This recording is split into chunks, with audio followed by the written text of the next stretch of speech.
సూడాన్లో యుద్ధం ప్రాణాంతక దశలోకి ప్రవేశిస్తోంది. సాక్షాత్తు ఐక్యరాజ్య సమితి చేసిన హెచ్చరికది. కోర్టోఫాన్ ప్రాంతంలో గ్రూపు తగాదాలు తీవ్రమవుతూ ఉండడంతో యుఎన్ ఈ కమెంట్స్ చేసింది. రోజు వందలాది మందిని కొన్ని ముఠాలు కాల్చి చంపుతుంటే కోట్లాది మందికి ఆహారం దొరక్క ఆకలితో విలవిలలాడుతున్నారు. ఇంతకీ సూడాన్లో ఎందుకిలా జరుగుతోంది? ఆధిపత్యం కోసం హత్యలు చేస్తూ కొందరి స్వార్థం కోసం అమాయకులు బలైపోతున్న దేశాల్లో సూడాన్ కూడా చేరిందా? గత 3 నెలల్లో 3,000 మంది హత్యకు ఎందుకు గురయ్యారు? ఇంత ఘోరం జరుగుతుంటే ప్రపంచం ఎందుకు మౌనం పాటిస్తోంది?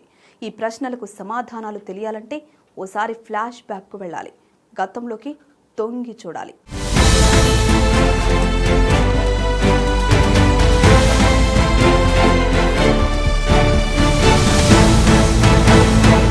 సూడాన్లో ఈ రోజు కనిపిస్తున్న విధ్వంసం ఒక్క రోజులో ఏర్పడింది కాదు. దీని మూలాలు చాలా లోతుగా ఉన్నాయి. ఒకప్పుడు ఆఫ్రికాలోని విభిన్న తెగలు, భాషలు, మతాలు, సంస్కృతులు కలిసి జీవించిన నేల సూడాన్. కానీ ఈ భూమి మీద ఎన్నో శక్తులు తమ ఆధిపత్యం కోసం పోరాడాయి. మొదటగా 1820లో ఈజిప్టు, ఒట్టోమాన్ సైన్యాలు ఈ ప్రాంతాన్ని ఆక్రమించాయి. తర్వాత బ్రిటిష్ పాలకులు వచ్చి ఈ భూమిని తమ కంట్రోల్లోకి తెచ్చుకున్నారు. కానీ తెల్లదొరలు పెట్టిన పాలనా వ్యవస్థ, వారి ఆర్థిక విధానం ఉత్తర సూడాన్, దక్షిణ సూడాన్ మధ్య ఉన్న భిన్నతలను మరింత పెంచింది. ఉత్తర భాగంలో ఇస్లామిక్ ప్రభావం ఎక్కువైంది. ఇటు దక్షిణ భాగంలో క్రైస్తవ, స్థానిక మతాలు బలంగా ఉన్నాయి. ఈ విభేదాలు స్వాతంత్ర్యం వచ్చిన తర్వాత కూడా కొనసాగాయి. 1955లో సూడాన్ స్వతంత్ర దేశంగా ప్రకటించుకున్న ఆ స్వేచ్ఛ ప్రజల చేతుల్లో కాకుండా కొంతమంది అధికారుల చేతుల్లోకి వెళ్ళిపోయింది. వారంతా తమ రాజకీయ శక్తిని నిలుపుకోవడానికి మతాన్ని ఆయుధంగా ఉపయోగించడం మొదలుపెట్టారు. ఇస్లాం చట్టాలను దేశవ్యాప్తంగా అమలు చేయడం ఆనాడే ప్రారంభమైంది. ఈ ప్రక్రియలో దక్షిణ సూడాన్ ప్రజల మతపరమైన హక్కులు నశించాయి, తిరుగుబాట్లు మొదలయ్యాయి. 1969లో గాఫర్ అల్ నిమైరీ అనే సైనిక అధికారి తిరుగుబాటుతో అధికారంలోకి వచ్చాడు. అయితే అతను కూడా ప్రజలను హింసించేందుకే నిర్ణయించుకున్నాడు.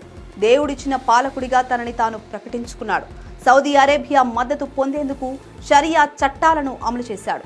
బహిరంగ శిక్షలు, చేతులు కాళ్లు నరికే అమానుష చర్యలు, రాళ్లతో కొట్టి చంపడం లాంటి విధానాలు ప్రభుత్వంలో భాగమయ్యాయి. ఆర్థికంగా దేశం కూలిపోయింది. చివరికి ఆయన పాలన ప్రజల తిరుగుబాటుతో ముగిసింది. కానీ 4 ఏళ్లలోనే మరో తిరుగుబాటు జరిగింది. 1989లో ఒమర్ అల్ బషీర్ అనే సైనిక అధికారి తిరుగుబాటు చేసి అధికారాన్ని చేజిక్కించుకున్నాడు. ఆయన సూడాన్ చరిత్రలో అతి క్రూర పాలకుడిగా నిలిచాడు. బషీర్ పూర్తిగా ఇస్లామిక్ దేశాన్ని స్థాపించాడు. బషీర్ పాలనలో అల్ ఖైదా నాయకుడు ఒసామా బిన్ లాడెన్ సూడాన్లో ఆశ్రయం పొందాడు. దీనిపై అమెరికా అసంతృప్తి వ్యక్తం చేసింది. 1998లో సూడాన్లో బాంబులు వేసింది. అదే సమయంలో దార్ఫూర్ ప్రాంతంలో రక్తపాతం ప్రారంభమైంది. పలు ఇస్లామిక్ దళాలు, బంజావీద్ ఫోర్సెస్ కలిసి బషీర్ ప్రభుత్వం మద్దతుతో నల్ల ఆఫ్రికన్ తెగలపై దాడులు చేశాయి. ఊర్లను దహనం చేశాయి. ఇందులో వేలాది మంది చనిపోగా లక్షలాది మంది శరణార్థులయ్యారు. 2013లో ఆజంజావీద్ దళాలనే ర్యాపిడ్ సపోర్ట్ ఫోర్సెస్ RSF అని పిలిచే కొత్త సైనిక విభాగంగా మార్చారు. అప్పటి నుంచి ఇప్పటి వరకు సూడాన్లో రక్తం పారుతూనే ఉంది. 2025 అక్టోబర్లో RSF దళాలు అల్ ఫషీర్ నగరాన్ని స్వాధీనం చేసుకున్నాయి. ఈ దాడుల్లో 2,500 మందికి పైగా చనిపోయారు. మరో దురదృష్టకరం ఏంటంటే ఈ యుద్ధం వెనుక విదేశీ శక్తులు కూడా ఉన్నాయి. ర్యాపిడ్ సపోర్ట్ ఫోర్సెస్ కి UAE ఆయుధాలను, డబ్బును అందిస్తోంది. సౌదీ అరేబియా, ఖతర్ ఏమో సూడాన్ ఆర్మీకి మద్దతిస్తున్నాయి. ఈ విధంగా సూడాన్ నేల అంతర్జాతీయ రాజకీయాల యుద్ధ రంగంగా మారింది.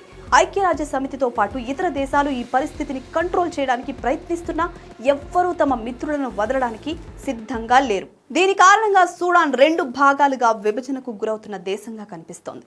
మొత్తంగా చూస్తే మతాల కోసం, వర్గాల కోసం మరో దేశం బలైపోతుంది అనే చేదు నిజాన్ని సూడాన్ మళ్లీ మన కళ్లకు కట్టింది.